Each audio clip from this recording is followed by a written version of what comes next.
Hey, did you know that changing the tempo of an exercise can drastically change your results? Today we're going to talk about what tempo in exercises and movements actually do for our results.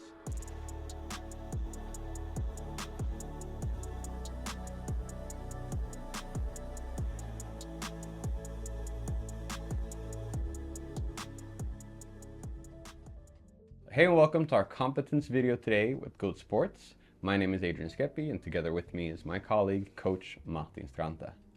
So Martin, tempo, when you add that to an exercise or to a movement, what does it dictate actually? Well, so tempo dictates how fast you're doing the exercise. So if you're doing exercise very, very slow, let's say you're doing a push-up where you're going 4 seconds down, that's a very slow tempo. But if you're doing a push-up super fast, like a clapping push-up or an explosive push-up, then that dictates how fast you're doing the tempo and it dictates what result you're getting from that different type of exercise. So tempo is super important if you want to be specific with your training. All right, so then technically doing something static will strengthen the static muscles and that system. Yes. All right, so tempo dictates that. Well, does that mean that you can use any type of exercise and just adjust the tempos to that and get different results? Yes. So for example, if you're doing a squat, let's say a barbell squat where you're having the barbell on your back and you're doing a squat, most people don't think about how fast they're doing the exercise, they're just doing it in a controlled fashion probably. But let's say if you want to be specific with your training and you want to maybe build more muscle, you could focus on a slow tempo where you're maybe going 3 or 4 seconds down and about 2-3 seconds up. That's very hard, but it's also very effective to build muscle. But if you want to build speed and power, maybe you want to do the exercise fast. So you're going about 1 second down and then exploding back up. So that's the same exercise, but you get 2 different outcomes. All right, so technically, choosing the right exercise, because let's say I want to do a box jump and I'm picking the barbell back squat, but I'm doing the tempo slowly. That means I actually won't get better at doing box jumps. Is that correctly?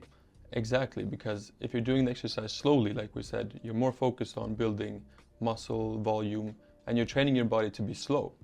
But for a box jump, you want to be powerful and explosive. That means that you want to be fast. So then you can still do the back squat, but you have to do it with a more powerful tempo. Like we said, 1 second down, then exploding back up. All right, so it's all about kind of mimicking whatever results we want and adding that to that specific exercise. Yeah, we have to be specific and we have to have intention with our training. But then again, doing like tempos like that, we still need to focus on kind of building a base to what we want to do, because everyone can't just go into the gym and expect to do maybe a 1 meter high box jump. Yeah, that's true. It's hard in the beginning if we're new to working out to go in and do super fast exercises because we might be lacking the stability, the strength to begin with. So we always recommend to start where you are.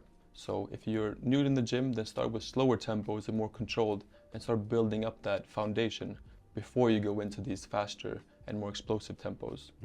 But one thing you can take with you is that if you want to do a box jump, but you're still very new to the gym and you're picking an exercise, and at least you'll understand that, okay, if I'm doing something slow now, it won't really affect those results yet. So that you can always have that in mind so you don't get stuck in that old like hamster wheel, just doing the same things over and over again and expecting new results. Yeah, and then switching up tempos is also a great way to be dynamic with your training. Because if you've been training with the same tempo for years, your body is getting very accustomed and used to that tempo. So then it can be just a fun thing and a fun way to challenge your body to maybe do something faster than you're used to. But I think it's important to understand that, even though we want to train a certain way, our life and lifestyle will always require some sort of strength, some sort of stability, some sort of speed. And if you don't believe me, well, you can always ask someone that is a little bit late for their bus. All of a sudden you have to sprint. Yes. And if you haven't trained that, then it's going to be hard to actually catch that bus. Yeah. Well, thanks, Martin, for the insights. It's important to understand that tempo is one of the keys in order to unlock a good workout plan, together with working with intention. We always talk about that, but what do we want to do with our training? So put yourself into context and therefore train and add things specifically to that.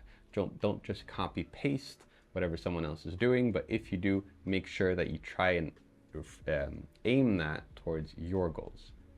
So thanks for joining in with us. stay tuned more on our platforms for these kind of competence videos. And then until next time, take care.